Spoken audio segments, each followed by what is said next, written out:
Hey parents, so this past week at Sunday nights, we just wrapped up week 2 of our series that we're calling The Chase.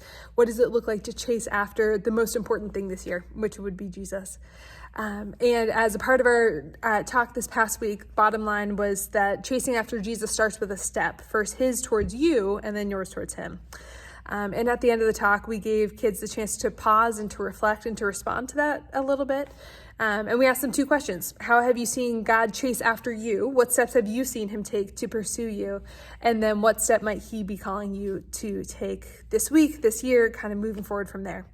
And as part of it, you can kind of see behind me, those blue ones are all the responses that kids gave of how they have seen God chasing after him. But right in front of me here, we have all these things that kids listed as next steps that they feel like God is calling them to take.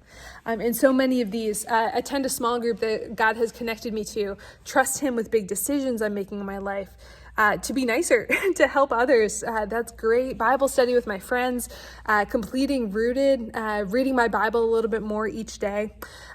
These are so important next steps for these kids to take. And I love that that was what was stirring on their hearts. But they need support to be able to do that really well. And honestly, that's where our Deep Dives program comes in. And Deep Dives are all about creating a smaller, different community than what they have at Sunday nights, to challenge them to go deeper and to take that next step in their faith journey. So almost all of our groups this year are going to be, or at least this fall anyway. So the fall groups are almost all going to be completing Rooted this year. So we've got a student version of that. And again, it's kind of the primer of the Christian life. It is, let's go and talk through the basics of what this really means to live a life following after, chasing after Jesus. I'm so excited that so many of our kids have already expressed interest in this.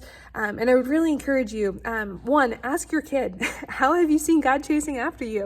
It is so much more life-giving to respond to God, to respond to the ways that he's already pursued you, rather than to feel like, oh, I need to take these steps for God. No. It's our job to respond, not our job to be the first one. God has already gone before us and has done so much. But then to ask your kid, okay, what is that next step that you feel like God is calling you to? And if it is to be in the Word more, if it is to pray more, if it is to invest in a small group or jump into a deep dive group, what would that really look like to be able to do that this week? How can I help support you in this calling that you feel like you have from the Lord? Yeah, I would love to see a whole bunch of our kids jump in to be able to do Rooted if that really is the right next step for them. So if you have any questions, would love to talk about ways to get plugged in. And I would love to hear from you. What are some of those ways that your kids are saying that they felt God pursue them? Oh, how beautiful of a question that is. And how we can help you help them take these next steps forward that they feel like God's calling them to. So we'll talk more next week, but just wanted to give you those thoughts to think about over the next couple days.